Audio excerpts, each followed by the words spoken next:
오늘 우리가 다루게 될 주제는 많은 사람들이 조용히 마음속에 담고만 있었던, 하지만 누구나 한 번쯤은 질문했을 법한 이야기입니다. 하나님은 정말 전쟁을 명령하신 분이실까? 사랑의 하나님이 왜 어린아이들까지 죽이라고 하셨을까? 성경을 사랑하는 사람이라도 구약의 전쟁 명령 앞에서는 당황할 수밖에 없습니다. 오늘 이 시간 우리는 도망치지 않고 그 질문을 정면으로 마주하려 합니다. 안녕하세요. 삶을 위한 지혜의 한 페이지, 여러분과 함께 쓰는 지혜의 책, 여기는 Book of How to. 저는 진행자 제임스 김입니다. 이 프로그램은 매일 반복되는 삶 속에서 어떻게 살아야 할까라는 질문에 작지만 분명한 해답을 찾아가는 시간입니다. 성공적인 관계를 만드는 법부터 마음을 다스리는 방법, 삶의 목적을 찾는 여정까지 어떻게, 즉 how to의 모든 것을 다룹니다. 철학자들과 함께 묻고 역사적 맥락을 통해 이해하고 하나님의 성품을 깊이 들여다보며 우리가 그동안 몰랐던 혹은 외면해왔던 진실에 다가가 보려 합니다. 불편할 수 있지만 믿음이 더욱 깊어지는 여정이 될 것입니다. 성경 속 가장 논쟁적인 장면들 속에서 하나님의 정의와 사랑이 어떻게 공존하는지 함께 탐구해 보겠습니다.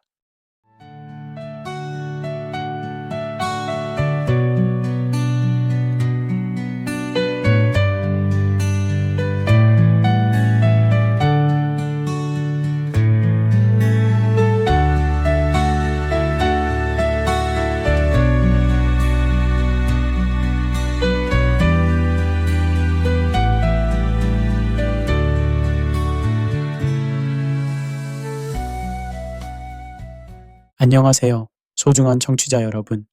혹시 성경을 읽다가 갑자기 멈춰서게 되는 순간이 있으신가요? 저에게는 그런 순간들이 많았습니다. 특히 구약 성경을 읽을 때면 말이죠.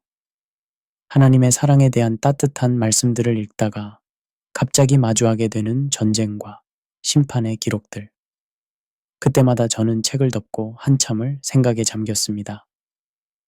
정말 하나님께서 남녀노소를 가리지 않고 모든 사람을 죽이라고 명령하셨을까? 이 질문은 제 마음속에서 오랫동안 맴돌았습니다. 신학교에서 공부할 때도, 사역을 하면서도, 그리고 믿지 않는 친구들과 대화할 때도 계속해서 돌아오는 질문이었습니다. 어떤 날은 이 질문 때문에 잠을 이루지 못하기도 했습니다. 오늘 여러분과 함께 나누고 싶은 이야기는 바로 이 질문에서 시작됩니다. 저는 이 문제를 해결하기 위해 오랜 시간 동안 공부하고 고민했습니다. 그리고 깨달은 것은 이 문제가 단순히 성경 해석의 문제만이 아니라는 사실이었습니다. 이것은 우리가 하나님에 대해, 정의에 대해, 그리고 이 세상의 선악에 대해 갖고 있는 근본적인 질문들과 직결되어 있었습니다. 리처드 도킨스라는 유명한 무신론자가 있습니다. 그는 만들어진 신이라는 책에서 구약의 하나님을 질투심 많고 잔인한 폭군이라고 표현했습니다. 처음 이 말을 들었을 때 저는 마음이 무척 아팠습니다. 제가 사랑하고 신뢰하는 하나님이 그런 분이 아니라는 것을 알고 있었기 때문입니다. 하지만 동시에 저는 그의 지적이 완전히 터무니없다고 단정할 수도 없었습니다. 실제로 성경에는 그런 기록들이 있으니까요. 그래서 저는 결심했습니다. 이 문제를 정면으로 마주하고 끝까지 파고들어 보자고 말입니다. 오늘 제가 여러분과 나누려는 이야기는 그 여행의 결과입니다. 완벽한 답을 드릴 수는 없을 것입니다. 하지만 적어도 이런 어려운 질문들을 피하지 않고 함께 고민해 볼 수는 있을 것 같습니다. 그럼 이제 함께 떠나볼까요? 때로는 불편하지만 반드시 필요한 여행을 말입니다. 카페에서 친구와 대화를 나누고 있다고 상상해 보십시오. 친구가 갑자기 이런 질문을 던집니다. 성경에 보면 하나님이 어린아이들까지 다 죽이라고 명령하시는 부분이 있잖아? 그게 정말 사랑의 하나님이 하실 일일까? 여러분이라면 어떻게 대답하시겠습니까? 아마 대부분의 분들이 순간적으로 당황하실 것 같습니다. 저도 그랬으니까요. 이런 상황은 단순히 가상의 이야기가 아닙니다. 실제로 많은 그리스도인들이 경험하는 일입니다. 우리는 하나님을 사랑하고 신뢰하지만 동시에 성경의 어떤 부분들은 우리의 도덕적 감각과 충돌하는 것처럼 느껴집니다. 신명기 20장을 펼쳐보면 이런 말씀이 나옵니다. 호흡하는 자를 하나도 살리지 말고.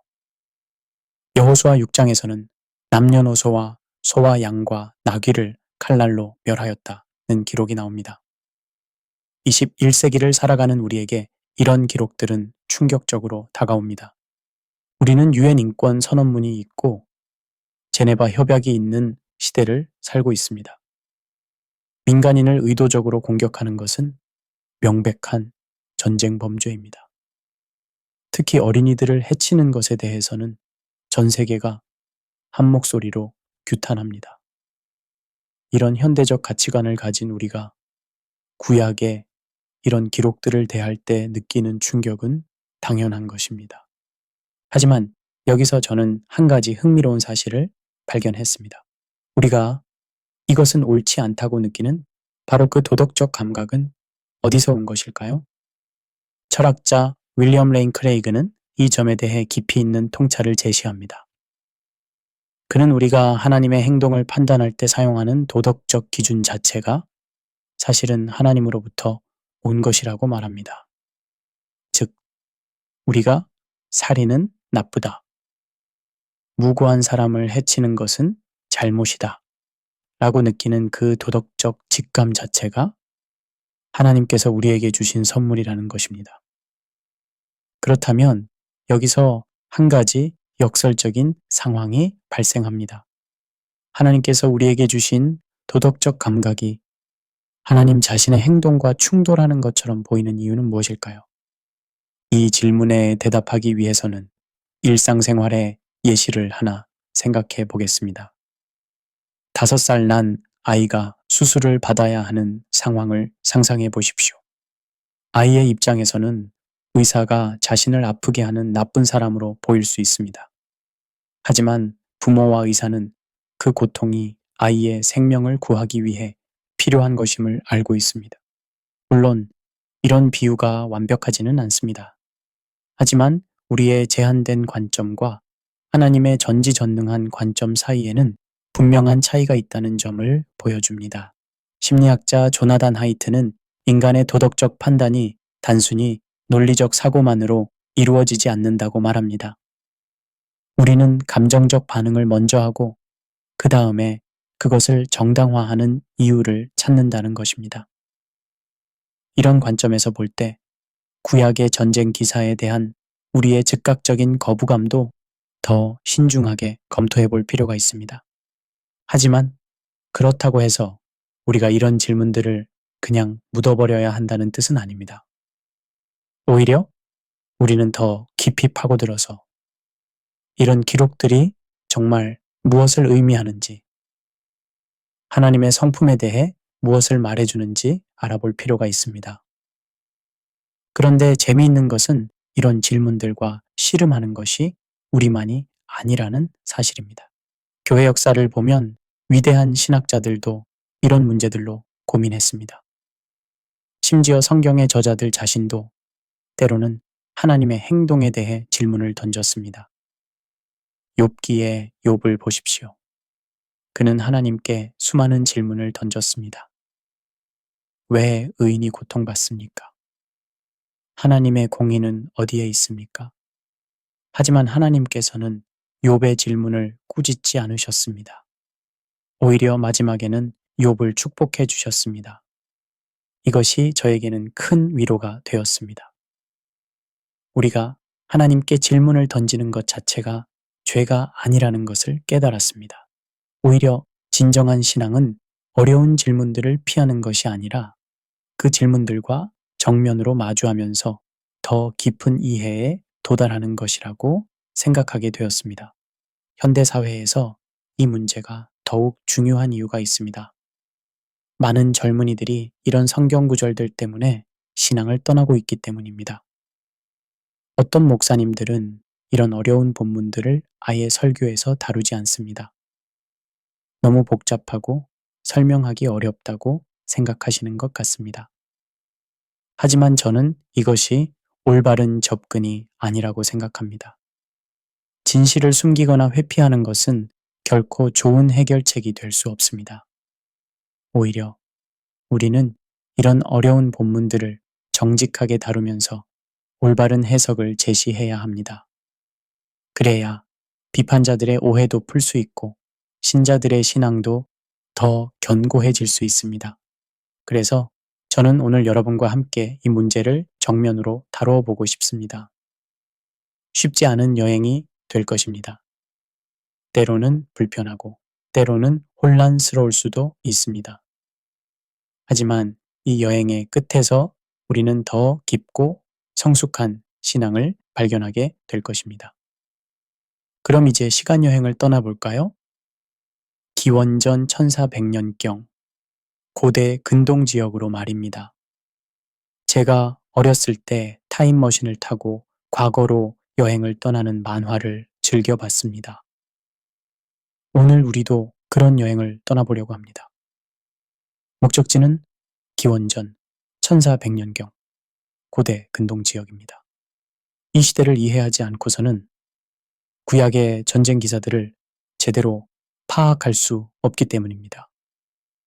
먼저 우리가 알아야 할 것은 하나님께서 얼마나 오랫동안 기다리셨는지에 대한 이야기입니다. 창세기 15장 16절에 보면 이런 말씀이 나옵니다.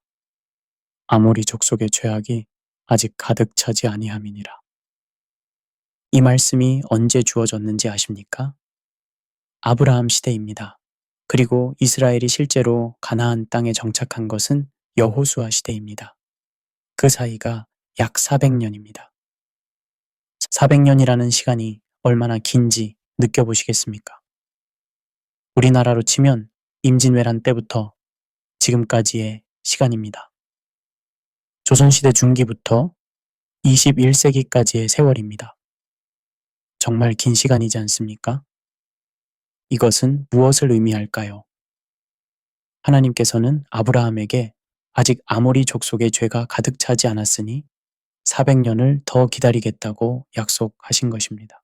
이것은 하나님의 놀라운 인내심을 보여줍니다. 에스겔 18장 23절에서 하나님은 이렇게 말씀하십니다. 내가 어찌 악인이 죽는 것을 조금인들 기뻐하랴. 하나님은 심판보다는 회개를 원하시는 분입니다. 400년이라는 긴 시간은 가나안 민족들에게 돌이킬 기회를 주신 하나님의 자비로우심을 보여줍니다. 그럼 그 400년 동안 가나안 민족들은 무엇을 했을까요? 고고학자들의 연구를 통해 우리는 당시 가나안 민족들의 종교와 문화에 대해 상당히 많은 것을 알게 되었습니다. 그리고 그 결과는 충격적이었습니다. 가장 끔찍한 것은 아동 제사였습니다. 몰렉숭배라고 불리는 이 의식에서는 살아있는 아이들을 불에 태워 제물로 바쳤습니다. 상상조차 하기 어려운 일이지만 이것이 그들의 일상적인 종교 행위였습니다. 1920년대에 카르타고 유적을 발굴하던 고고학자들은 토펫이라는 무덤을 발견했습니다. 거기서 수천 명의 어린이 유골이 나왔습니다. 모두 제사의 제물로 바쳐진 아이들이었습니다. 발굴에 참여한 고고학자들 중 일부는 너무 충격을 받아서 현장을 떠났다고 합니다. 성경에서 금지하는 근친상간도 당시 가나안 종교에서는 일반적인 관행이었습니다. 바알과 아세라 숭배에는 성전 창녀 제도가 있었고 심지어 동물과의 성행위까지도 종교의식의 일부였습니다. 레위기 18장을 읽어보시면 하나님께서 금지하신 것들의 목록이 나옵니다. 이 모든 것들이 바로 가나안 민족들의 일상적인 관행이었습니다. 하나님께서는 그 땅이 이런 것들로 더러워졌다고 말씀하십니다. 현대 심리학자들이 말하는 세대 간 트라우마 전승이라는 개념을 생각해 보십시오. 아동학대를 당한 부모가 자녀를 학대할 확률이 높다는 연구 결과가 있습니다. 400년 동안 이런 악한 관행들이 반복되고 체계화되면서 그 사회 전체가 회복 불가능한 지경에 이르렀다고 볼 수 있습니다. 사회학자 에밀 뒤르켐이 말하는 아노미 상태를 생각해 보십시오. 사회의 규범과 가치관이 완전히 붕괴된 상태를 말합니다. 가나안 사회는 바로 이런 상태에 있었습니다. 그런데 여기서 우리가 놓치지 말아야 할 중요한 사실이 있습니다. 고대 근동 지역의 전쟁은 현대의 전쟁과는 완전히 다른 성격을 가지고 있었다는 점입니다. 고대 근동학자 케네스 키친의 연구에 따르면 당시 이 지역에서 전쟁은 단순히 정치적이거나 경제적인 목적만을 가진 것이 아니었습니다. 전쟁은 종교적인 의미를 가지고 있었고 각 민족의 신들 사이의 싸움으로 여겨졌습니다. 예를 들어 아시리아의 왕들이 남긴 기록들을 보면 그들이 정복 전쟁을 할 때 항상 자신들의 신 아슈르의 명령이라고 표현했습니다. 바빌로니아 왕들도 마찬가지로 마르둑 신의 이름으로 전쟁을 수행했습니다. 하지만 여기서 중요한 차이점이 있습니다. 다른 민족들의 전쟁이 주로 영토 확장이나 부위 축적을 목적으로 했다면 구약에 기록된 이스라엘의 전쟁은 다른 성격을 가지고 있었습니다. 흥미롭게도 구약에 기록된 전쟁들을 자세히 분석해보면 이스라엘이 스스로 전쟁을 선포한 경우는 거의 없다는 것입니다. 대부분 하나님의 명령에 따른 것이거나 적의 침공에 대한 방어전이었습니다. 또한 구약의 전쟁법에는 다른 고대 근동 문화에서는 찾아볼 수 없는 인도적 규정들이 포함되어 있었습니다. 신명기 20장을 보면 전쟁을 시작하기 전에 반드시 평화를 제안해야 하고 과실나무는 베지 말아야 하며 새로 장가든 사람이나 새 집을 지은 사람은 전쟁에 나가지 않아도 된다는 규정들이 있습니다. 고대사 전문가 메리 더글라스는 이런 규정들이 당시로서는 매우 혁신적이고 인도적이었다고 평가합니다. 다른 민족들이 전쟁을 통해 최대한 많은 전리품을 얻으려 했던 것과 달리 이스라엘의 전쟁법은 불필요한 파괴를 최소화하려는 의도가 분명히 드러납니다. 그런데 여기서 또 하나 흥미로운 사실이 있습니다. 성경을 계속 읽어보면 가나안 민족들이 완전히 멸족된 것은 아니라는 기록들이 나옵니다. 여호수아서와 사사기에서 우리는 가나안 민족들이 여전히 남아있다는 이야기를 볼 수 있습니다. 라합이라는 여리고 성의 기생을 기억하십니까? 그녀는 이스라엘의 정탐꾼들을 도와주었고 그 결과 그녀와 그녀의 가족은 구원받았습니다. 기브온 족속도 마찬가지입니다. 비록 속임수를 썼지만 그들은 생존했고 이스라엘 공동체의 일부가 되었습니다. 이런 사례들은 무엇을 보여줍니까? 하나님의 심판에는 예외가 있었다는 것입니다. 회개하고 돌이키는 자들에게는 구원의 문이 열려 있었습니다. 이것은 매우 중요한 통찰입니다. 하나님의 목표가 단순한 전멸이 아니라 다른 목적이 있었다는 것을 보여주기 때문입니다. 그렇다면 그 목적은 무엇이었을까요? 이 질문에 답하기 위해서는 우리가 더 넓은 관점에서 이 문제를 봐야 합니다. 하나님께서 아브라함을 부르신 목적을 기억해 보십시오. 땅의 모든 족속이 너로 말미암아 복을 얻을 것이니라. 이는 한 개인이나 한 민족을 위한 계획이 아니라 전 인류를 위한 구원 계획이었습니다. 이런 구원 계획이 성취되기 위해서는 메시아가 오실 혈통이 보존되어야 했습니다. 또한 하나님의 말씀이 기록되고 전수될 공동체가 필요했습니다. 만약 이스라엘이 주변 민족들과 완전히 동화되어 버렸다면 이런 구속사적 목적들이 좌절되었을 것입니다. 실제로 이후 이스라엘 역사를 보면 이런 우려가 현실이 되었습니다. 이스라엘이 주변 민족들과 동화되면서 우상 숭배에 빠져들었고 결국 바빌론 포로로 이어졌습니다. 이제 우리는 조금 다른 관점에서 이 문제를 볼 수 있게 되었습니다. 구약의 전쟁과 심판은 단순한 복수나 민족적 우월주의에서 나온 것이 아니었습니다. 오히려 이는 전 인류의 구원을 위한 하나님의 크신 계획의 일부였습니다. 물론 이것으로 모든 질문이 해결되는 것은 아닙니다. 여전히 어려운 부분들이 남아 있습니다. 하지만 적어도 우리는 이 문제를 더 넓은 맥락에서 이해할 수 있게 되었습니다. 그럼 이제 철학자들과 함께 이야기를 나눠 볼까요? 먼저 18세기 독일의 철학자 임마누엘 칸트를 만나보겠습니다. 칸트는 자신의 도덕 철학에서 정언명령이라는 개념을 제시했습니다. 내 행동의 경륜이 보편적 법칙이 될 수 있도록 행동하라는 것입니다. 칸트의 관점에서 보면 살인은 어떤 상황에서도 정당화될 수 없습니다. 왜냐하면 살인해도 된다는 경륜이 보편적 법칙이 될 수는 없기 때문입니다. 그렇다면 칸트는 구약의 전쟁을 어떻게 볼까요? 칸트라면 아마 이렇게 대답할 것 같습니다. 도덕 법칙은 절대적입니다. 어떤 예외도 있을 수 없습니다. 설령 하나님의 명령이라 할지라도 도덕 법칙을 위반할 수는 없습니다. 하지만 칸트와 동시대를 살았던 철학자 요한 고틀립 피히테는 다른 관점을 제시합니다. 그는 때로는 더 큰 선을 위해 작은 악을 감수해야 할 상황이 있다고 주장했습니다. 예를 들어 무고한 많은 사람들을 구하기 위해 소수의 악인을 제거하는 것이 정당할 수 있습니다. 현대로 넘어와서 마이클 샌델 교수는 하버드 대학에서 정의란 무엇인가? 라는 강의로 유명한 철학자입니다. 그는 이런 도덕적 딜레마를 전차 문제로 설명합니다. 브레이크가 고장난 전차가 선로 위에 5명을 향해 달려가고 있습니다.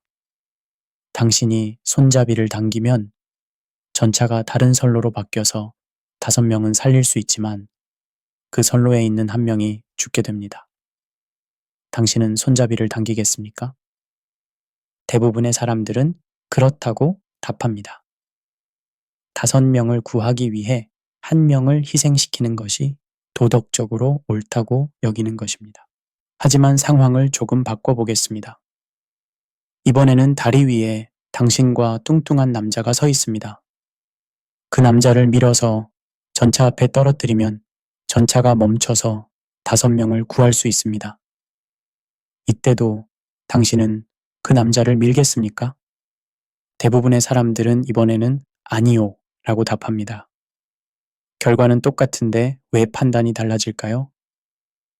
샌델은 이것이 우리의 도덕적 직관이 단순히 결과만을 고려하는 것이 아니라 행동의 방식과 의도도 함께 고려한다는 것을 보여준다고 말합니다. 이런 철학적 관점에서 구약의 전쟁 기사들을 다시 생각해 보면 어떨까요?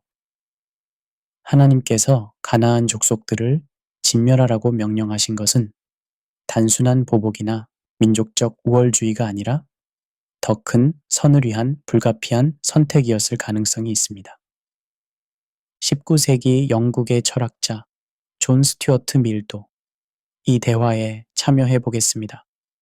미래 공리주의 철학에서는 최대 다수의 최대 행복을 추구해야 한다고 말합니다. 만약 가나안 족속들의 종교 관습이 계속 확산되어서 더 많은 무고한 생명들이 희생될 상황이었다면 그들을 제거하는 것이 전체적으로는 더 많은 고통을 줄이는 결과를 가져올 수 있었을 것입니다. 하지만 여기서 우리가 조심해야 할 것이 있습니다. 이런 논리는 잘못 적용되면 매우 위험한 결과를 낳을 수 있습니다. 역사상 수많은 독재자들이 더 큰 선을 명분으로 무고한 사람들을 학살했기 때문입니다. 그렇다면 구약의 경우는 무엇이 다를까요? 여기서 중요한 것은 명령을 내리신 분이 누구인가 하는 점입니다. 인간의 판단과 하나님의 판단은 본질적으로 다릅니다. 19세기 덴마크의 철학자 소렌 키르케고르와도 이야기를 나눠보겠습니다. 키르케고르는 아브라함과 이삭 이야기를 통해 이런 문제를 다뤘습니다. 키르케고르 선생님, 하나님께서 아브라함에게 이삭을 제물로 바치라고 명령하셨을 때를 어떻게 이해해야 할까요? 이는 일반적인 도덕 법칙을 뛰어넘는 것이었습니다. 저는 이를 신앙의 도약이라고 불렀습니다. 때로는 우리의 제한된 이성을 뛰어넘어서 하나님을 신뢰해야 하는 순간이 있습니다. 물론 이런 주장은 많은 비판을 받습니다. 현대 철학자 안토니 플루는 하나님의 명령이라고 해서 모든 것이 정당화될 수 있는가? 라고 반문합니다. 이는 정당한 질문입니다. 하지만 여기서 우리가 고려해야 할 것은 하나님의 성품입니다. 성경은 하나님을 사랑이시며 동시에 공의로우신 분으로 계시합니다. 만약 하나님께서 정말로 사랑과 공의를 완벽하게 겸비하신 분이라면 그분의 명령은 비록 우리가 완전히 이해할 수 없을지라도 궁극적으로는 선한 목적을 가지고 있을 것입니다. 13세기의 위대한 신학자 토마스 아퀴나스의 견해도 들어보겠습니다. 하나님은 우리처럼 도덕적 법칙에 종속되어 있는 존재가 아니라 오히려 모든 도덕적 법칙의 근원이신 분입니다. 따라서 하나님의 행동을 인간의 도덕적 기준으로 판단하는 것은 범주의 오류입니다. 현대 기독교 철학자 엘빈 플란팅가는 이런 관점을 더 발전시켜서 개혁주의 인식론을 제시했습니다. 하나님에 대한 믿음은 다른 모든 지식의 토대가 되는 기초적 믿음입니다. 따라서 하나님의 행동을 의심하는 것보다는 하나님을 신뢰하면서 우리의 이해를 넓혀가는 것이 더 합리적입니다. 하지만 이런 주장들이 맹목적인 신앙을 옹호하는 것은 아닙니다. 오히려 우리는 더욱 진지하게 하나님의 성품과 그분의 계획을 이해하려고 노력해야 합니다. 철학자 리차드 스윈버는 신정론이라는 관점에서 이 문제를 접근합니다. 하나님께서 악을 허용하시는 이유는 더 큰 선을 이루기 위함입니다. 구약의 전쟁도 이런 관점에서 이해할 수 있습니다. 당시의 고통스러운 심판이 궁극적으로는 인류 전체의 구원을 위한 하나님의 계획의 일부였다는 것입니다. 이런 다양한 철학적 관점들을 통해 우리는 무엇을 배울 수 있을까요? 첫째, 도덕적 판단은 생각보다 복잡하다는 것입니다. 절대적인 원칙도 중요하지만 상황과 맥락도 고려해야 합니다. 둘째, 우리의 제한된 관점으로는 모든 상황을 완전히 판단할 수 없다는 겸손함을 가져야 합니다. 셋째, 하나님의 성품에 대한 올바른 이해가 중요합니다. 하나님은 사랑이시지만 동시에 공의로우신 분이며 이 두 속성은 서로 대립하는 것이 아니라 완벽한 조화를 이루고 있습니다. 넷째, 구약의 어려운 사건들도 더 큰 구속사적 맥락에서 이해해야 합니다. 철학자들과의 대화를 마치면서 저는 한 가지 확신을 갖게 되었습니다. 구약의 전쟁 기사들은 확실히 우리에게 어려운 철학적 질문들을 제기하지만 이런 질문들이 신앙을 포기해야 할 이유가 되는 것은 아니라는 것입니다. 오히려 이런 질문들을 통해 우리는 하나님의 성품과 정의에 대해 더 깊이 생각해 볼 기회를 얻게 됩니다. 친구 여러분, 혹시 사랑하는 사람의 성격을 완전히 이해하고 계신가요? 저는 아내와 결혼한 지 20년 가까이 되지만 아직도 그녀에게서 새로운 면을 발견할 때가 있습니다.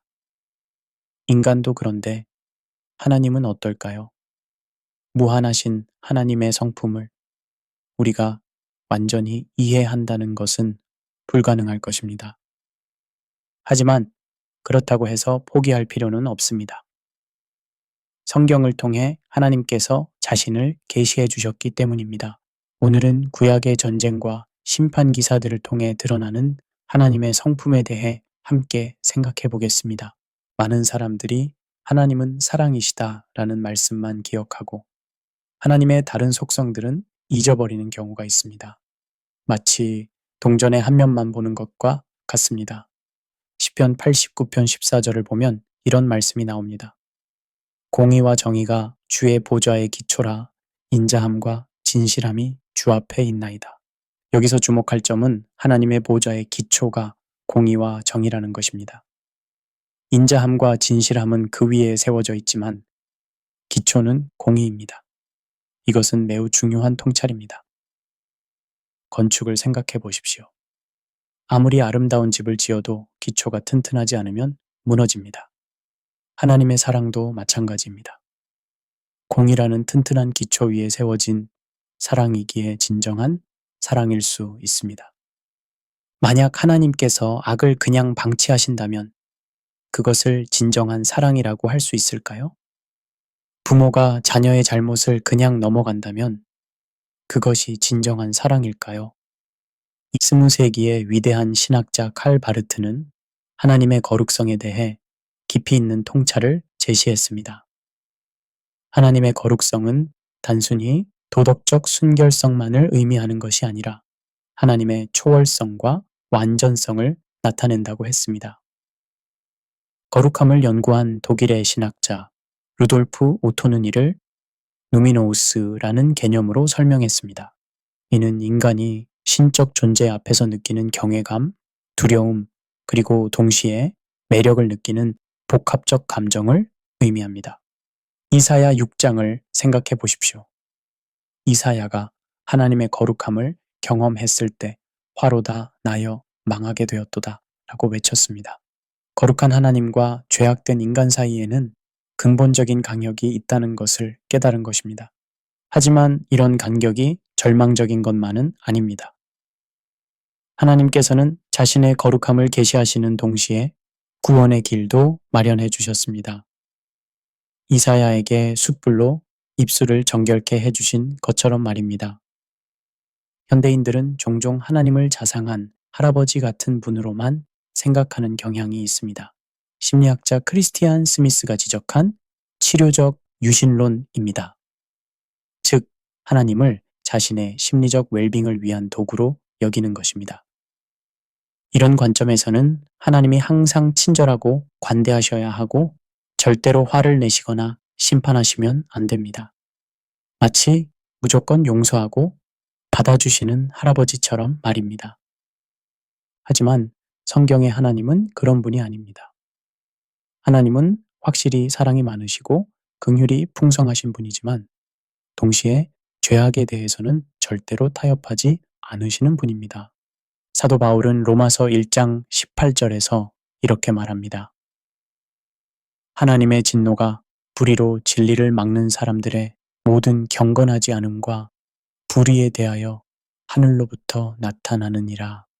바울은 하나님의 사랑과 동시에 하나님의 진노에 대해서도 분명히 말합니다. 이것은 모순이 아닙니다.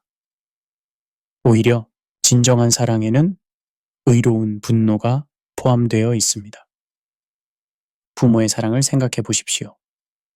진정으로 자녀를 사랑하는 부모라면 자녀가 잘못했을 때 그냥 넘어갈 수 없습니다. 때로는 엄하게 훈계하고 심지어 징계를 가할 수도 있습니다. 그것이 진정한 사랑입니다. 하나님의 공의와 사랑이 가장 명확하게 드러난 곳은 십자가입니다. 하나님은 죄를 그냥 넘어가지 않으셨습니다.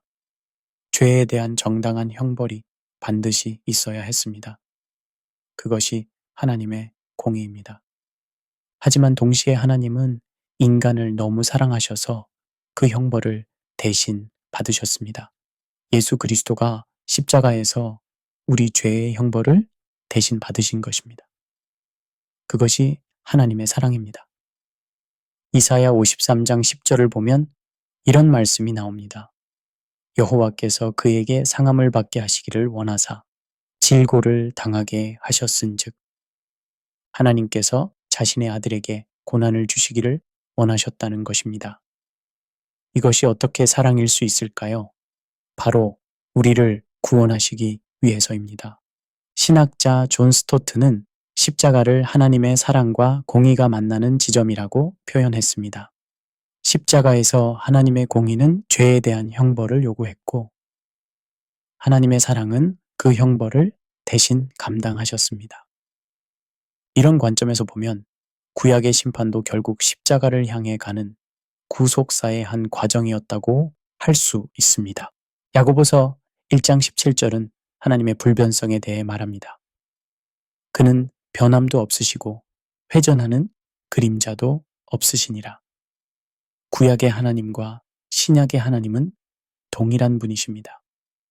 그렇다면 구약에서 나타나는 하나님의 심판과 신약에서 나타나는 하나님의 사랑은 어떻게 조화를 이룰 수 있을까요? 신약에서도 하나님의 심판에 대한 말씀들이 많이 나옵니다. 예수님은 나는 세상에 화평을 주러 온 것이 아니요 검을 주러 왔노라고 말씀하셨습니다. 요한계시록에서는 그리스도께서 만국을 다스릴 철장을 가지고 계신 분으로 묘사됩니다. 이는 하나님의 성품이 구약과 신약에서 일관되게 나타나고 있음을 보여줍니다.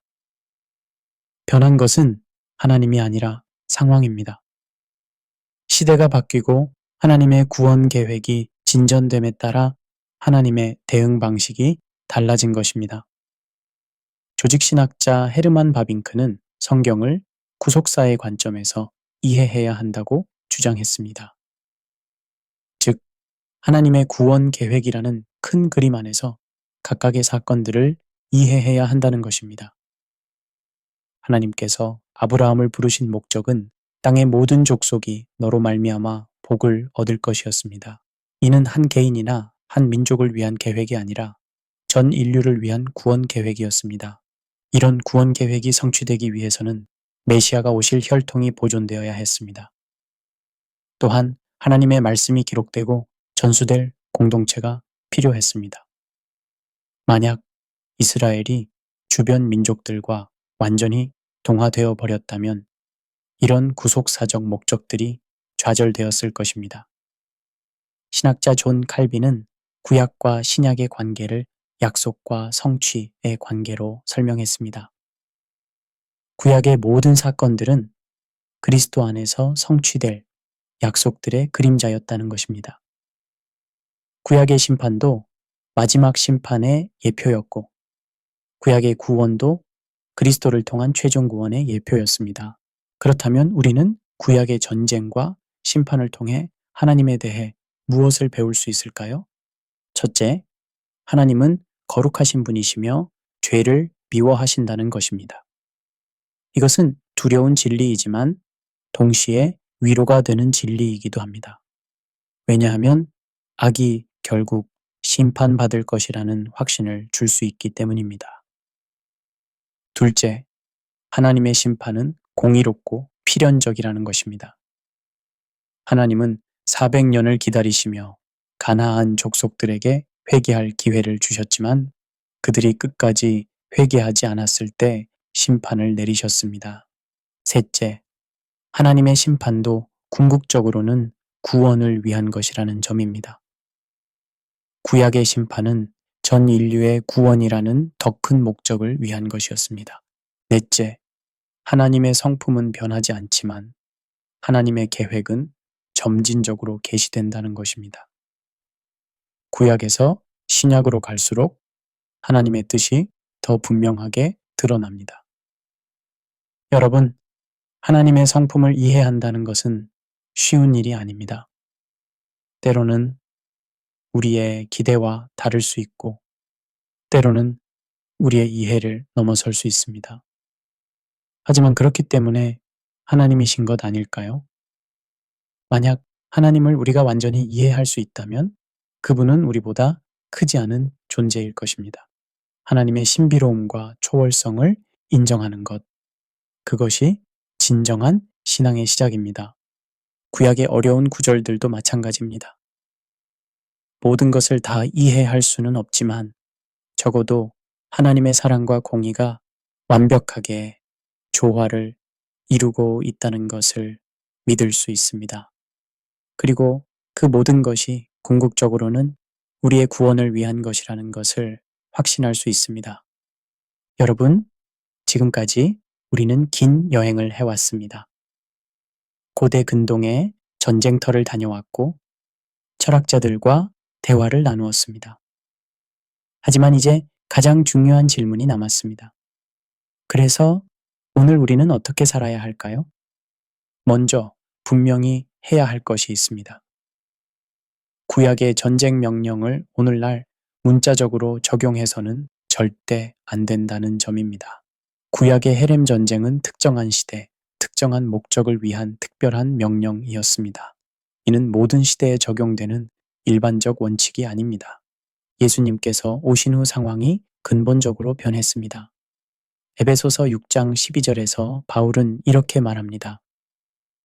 우리의 씨름은 혈과 육을 상대하는 것이 아니요 공중에 권세 잡은 자들과 이 어둠의 세상 주관자들과 하늘에 있는 악의 영들을 상대함이라. 이제 우리의 전쟁터는 물리적 전장이 아니라 영적 영역입니다. 우리의 적은 특정한 민족이나 국가가 아니라 죄와 악한 영들입니다. 예수님은 원수를 사랑하며 너희를 박해하는 자를 위하여 기도하라고 말씀하셨습니다. 바울도 악에게 지지 말고 선으로 악을 이기라고 가르쳤습니다. 이것이 신약의 정신입니다. 하지만 그렇다고 해서 구약의 전쟁 기사들이 오늘날 우리에게 아무런 교훈을 주지 않는 것은 아닙니다. 오히려 여러 가지 중요한 원리들을 제시합니다. 첫째, 하나님의 거룩함에 대한 경외심입니다. 하나님은 죄를 그냥 넘어가시는 분이 아니십니다.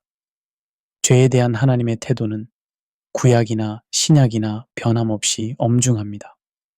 다만 그 죄를 처리하는 방식이 달라졌을 뿐입니다. 이제는 그리스도의 십자가를 통해 죄의 문제가 해결되었습니다. 제가 어렸을 때 할머니에게 들은 이야기가 있습니다. 할머니는 일제강점기에 독립운동을 하셨던 분이었는데 평소에는 정말 자상하고 온화하신 분이셨습니다. 하지만 일제의 만행에 대해 말씀하실 때만은 눈빛이 달라지셨습니다. 악한 것은 반드시 심판받는다고 하시던 할머니의 모습에서 저는 의로운 분노가 무엇인지 배웠습니다. 하나님의 거룩함도 마찬가지입니다. 하나님은 사랑이시지만 동시에 죄악에 대해서는 절대로 타협하지 않으시는 분입니다. 현대인들은 종종 하나님을 무조건 관대하신 분으로만 생각하지만 그것은 성경적인 하나님의 모습이 아닙니다. 둘째, 죄의 심각성에 대한 인식입니다. 구약의 극단적인 심판은 죄가 얼마나 심각한 문제인지를 보여줍니다. 현대 사회는 죄를 실수나 성격의 결함 정도로 가볍게 여기는 경향이 있습니다. 하지만 성경은 죄를 하나님과의 관계를 파괴하는 근본적 문제로 봅니다. 의사가 암을 진단할 때를 생각해 보십시오. 환자에게 별거 아니니 걱정하지 마세요 라고 말한다면 그것이 진정한 사랑일까요? 아닙니다. 진정한 사랑은 문제의 심각성을 정확히 알려주고 적절한 치료를 받도록 도와주는 것입니다. 가나안 민족들의 상황도 마찬가지였습니다. 400년 동안 아동제사와 성적 타락이 반복되면서 그 사회는 마치 말기암 환자와 같은 상태가 되어 있었습니다. 부분적인 치료로는 해결될 수 없는 지경에 이른 것입니다. 셋째, 영적 전쟁에 대한 각성입니다. 비록 우리의 전쟁터가 물리적 전장은 아니지만 영적 차원에서 치열한 전투가 벌어지고 있습니다. 에베소서 6장은 이런 영적 전쟁을 위한 무기들을 제시합니다.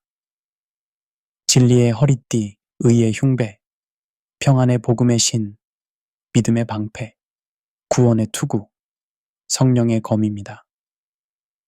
현대 교회의 문제 중 하나는 이런 영적 전쟁 의식이 약화되었다는 점입니다. 많은 그리스도인들이 편안한 종교 생활에 안주하면서 영적 긴장감을 잃어버렸습니다. 하지만 우리는 여전히 악과의 싸움 한복판에 서 있습니다. 저는 사역을 하면서 이런 경험을 자주 합니다. 어떤 성도가 죄의 유혹에 빠져 괴로워할 때 그분에게 기도만 하면 다 해결될 것이라고 말하는 것은 너무 단순합니다. 때로는 구체적이고 실질적인 영적 전투가 필요합니다. 넷째, 거룩한 분리의 원칙입니다. 구약에서 이스라엘이 가나안 족속들과 분리되어야 했던 것처럼 오늘날 그리스도인들도 세상의 죄악된 가치관과 구별된 삶을 살아야 합니다. 이는 세상을 떠나라는 의미가 아니라 세상 속에서 구별된 정체성을 유지하라는 의미입니다. 바울은 고린도후서 6장 17절에서 그러므로 그들 중에서 나와서 따로 있고 부정한 것을 만지지 말라고 했습니다. 이는 물리적 분리가 아니라 도덕적, 영적 분리를 의미합니다. 현대 사회에서 이것은 어떤 의미일까요? 예를 들어 직장에서 부정부패에 가담하지 않는 것, 거짓말로 이익을 취하지 않는 것, 음란한 문화에 동조하지 않는 것 등이 있을 것입니다. 하지만 여기서 중요한 것은 우리의 목적입니다. 우리가 세상과 구별되는 이유는 우리가 더 나은 사람이라고 자랑하기 위해서가 아닙니다. 오히려 세상에 하나님의 사랑을 더 효과적으로 전하기 위해서입니다. 다섯째, 현대의 가나안 문화들에 대한 단호한 대처입니다. 오늘날 우리 주변에도 가나안 문화와 유사한 것들이 있습니다. 아동 성착취, 인신매매, 마약 카르텔, 온라인상의 사이버 불링 등은 현대의 가나안 문화라고 할 수 있습니다. 유니세프의 보고서에 따르면 현재 전 세계적으로 1억 5천만 명의 어린이들이 아동 노동에 시달리고 있습니다. 또한 매년 수백만 명의 여성과 어린이들이 인신매매의 희생양이 되고 있습니다. 이것도 일종의 현대적 아동 제사라고 볼 수 있지 않을까요? 이런 악한 문화들에 대해서는 단호한 대처가 필요합니다. 물론 물리적 전쟁을 벌이자는 것은 아닙니다. 하지만 법적, 사회적, 교육적 수단을 통해 이런 악을 척결해야 합니다. 개인적으로도 우리는 이런 문제들에 무관심해서는 안 됩니다. 후원, 봉사, 기도, 그리고 때로는 용기 있는 고발을 통해 우리 시대의 악과 맞서 싸워야 합니다. 여섯째, 개인적 신앙에서의 헤렘입니다. 우리 개인의 신앙생활에서도 헤렘의 원리를 적용할 수 있습니다.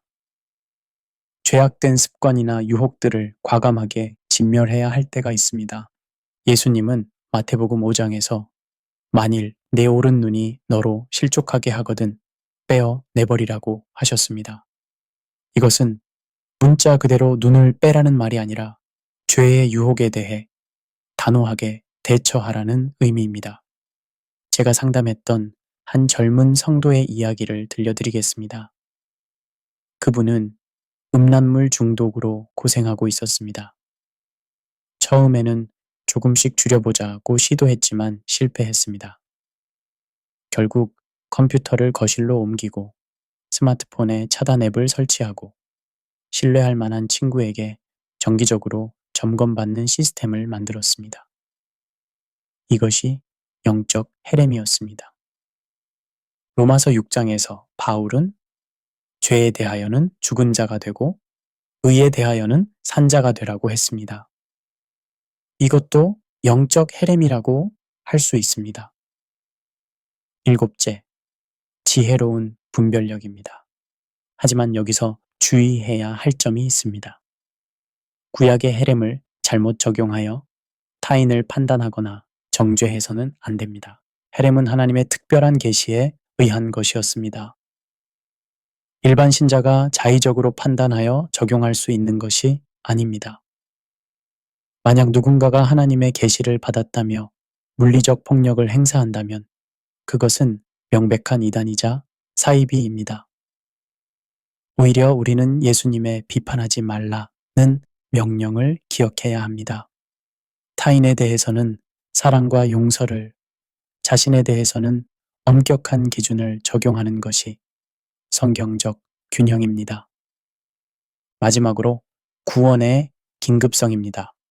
구약의 심판은 하나님의 인내에도 한계가 있다는 것을 보여줍니다. 아모리 족속의 죄악이 아직 가득 차지 아니하므로 라는 표현은 하나님께서 오랫동안 기다려 주시지만 영원히 기다려 주시지는 않는다는 것을 의미합니다. 오늘날도 마찬가지입니다. 하나님의 은혜의 시기가 있고 회개의 기회가 있습니다. 하지만 그것이 무한정 계속되지는 않습니다. 베드로후서 3장 9절은 주의 약속은 어떤 이들이 더디다고 생각하는 것 같이 더딘 것이 아니라 오직 주께서는 너희를 대하여 오래 참으사 아무도 멸망하지 아니하고 다 회개하기에 이르기를 원하시느니라 고 말씀합니다. 이것은 우리에게 복음 전도의 사명감을 일깨워 줍니다. 아직 복음을 듣지 못한 사람들에게, 아직 하나님을 모르는 사람들에게 복음을 전해야 합니다. 시간이 무한정 있는 것은 아니기 때문입니다. 사랑하는 친구 여러분, 우리는 정말 긴 여행을 해왔습니다. 고대 근동의 먼지 날리는 전장에서 시작해서 철학자들의 서재를 거쳐 우리 마음의 깊은 곳까지 탐험해 보았습니다. 그리고 마지막에는 오늘을 살아가는 우리의 현실로 돌아왔습니다. 이 여행이 쉽지는 않았을 것입니다. 때로는 불편했고, 때로는 혼란스러웠을 수도 있습니다. 하지만 저는 이런 어려운 질문들과 정면으로 마주하는 것이 우리 신앙을 더욱 견고하게 만든다고 믿습니다. 구약의 전쟁과 심판명령이라는 어려운 주제를 통해 우리가 배운 것은 무엇일까요? 첫째, 겸손함을 배웠습니다. 우리의 이해에는 한계가 있다는 것을 인정하는 겸손함입니다. 바울 사도도 우리가 지금은 거울로 보는 것 같이 희미하나 그때에는 얼굴과 얼굴을 대하여 볼 것이라고 했습니다. 모든 것을 다 알 수 없어도 괜찮습니다. 그것이 인간의 한계이자 동시에 하나님의 신비로움을 인정하는 신앙의 자세입니다. 둘째, 균형감을 얻었습니다. 하나님의 사랑과 공의를 균형 있게 이해하는 신학적 성숙함입니다. 하나님은 사랑이시지만 동시에 거룩하시고 긍휼이 풍성하시지만 동시에 공의로우신 분입니다. 이러한 속성들은 서로 모순되는 것이 아니라 완벽하게 조화를 이루고 있습니다. 셋째, 실천적 지혜를 얻었습니다. 어려운 신학적 개념을 현실에 지혜롭게 적용하는 능력입니다. 구약의 헤렘 원리를 오늘날 영적 전쟁, 거룩한 분리, 죄와의 단절 등으로 적용할 수 있는 지혜를 얻었습니다. 넷째, 포용력을 기를 수 있었습니다. 다른 관점을 이해하고 대화할 수 있는 열린 자세입니다. 무신론자들의 비판도 일리가 있다는 것을 인정하면서도 동시에 그들의 비판이 불완전하다는 것도 설명할 수 있는 능력을 기를 수 있었습니다. 가장 중요한 것은 이 모든 탐구를 통해 우리가 하나님에 대한 더 깊은 사랑에 이르렀다는 것입니다. 어려운 질문들과 씨름하는 과정에서 우리는 하나님의 복잡하고도 아름다운 성품을 더욱 깊이 이해하게 되었습니다. 구약의 심판이 무서울수록 신약의 은혜는 더욱 값지게 느껴집니다. 하나님께서는 우리의 죄 때문에 우리를 진멸하실 수도 있으셨지만 대신 독생자를 보내셔서 우리를 구원하셨습니다. 이것이 얼마나 놀라운 사랑입니까? 여러분 중에는 여전히 모든 의문이 해결되지 않았다고 느끼시는 분들이 계실 것입니다. 그것은 자연스러운 일입니다. 우리는 유한한 존재이고 하나님은 무한하신 분이시기 때문입니다. 하지만 우리가 모든 것을 다 알 수 없다고 해서 포기해야 한다는 뜻은 아닙니다. 오히려 우리는 겸손한 마음으로 계속해서 하나님을 알아가려고 노력해야 합니다. 그 과정에서 우리의 신앙은 더욱 견고해지고 성숙해질 것입니다. 또한 우리는 이런 어려운 질문들을 혼자 끙끙 앓지 말고 신앙 공동체와 함께 나누어야 합니다. 교회는 바로 이런 어려운 질문들을 함께 탐구하고 서로의 신앙을 격려하는 공간이어야 합니다.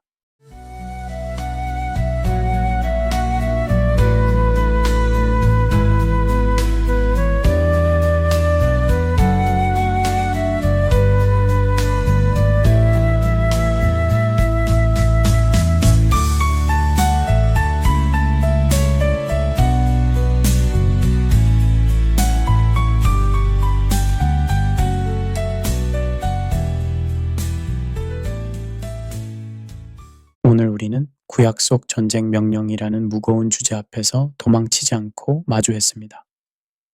그 여정 속에서 우리는 배웠습니다.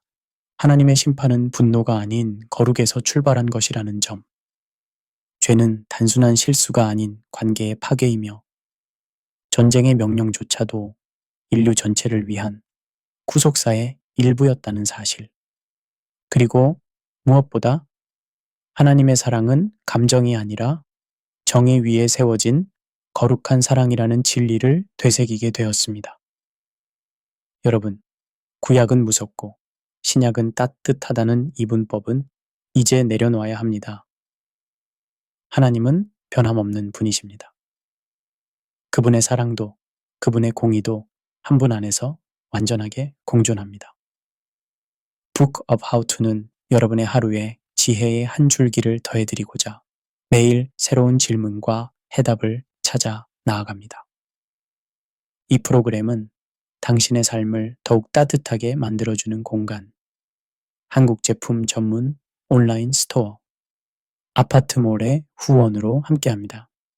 한국의 정성과 품질을 미국까지, 필요한 생활용품, 건강식품, 따뜻한 마음까지 aptmall.net 아파트몰에서 만나보세요. 저는 진행자 제임스 김이었습니다. 다음 시간에도 삶을 더 깊이 이해하고 함께 성장하는 이야기로 찾아뵙겠습니다. 오늘 우리가 나눈 이야기가 누군가에게는 믿음을 붙잡는 이유가 되기를, 또 누군가에게는 질문을 두려워하지 않는 용기가 되기를 바랍니다.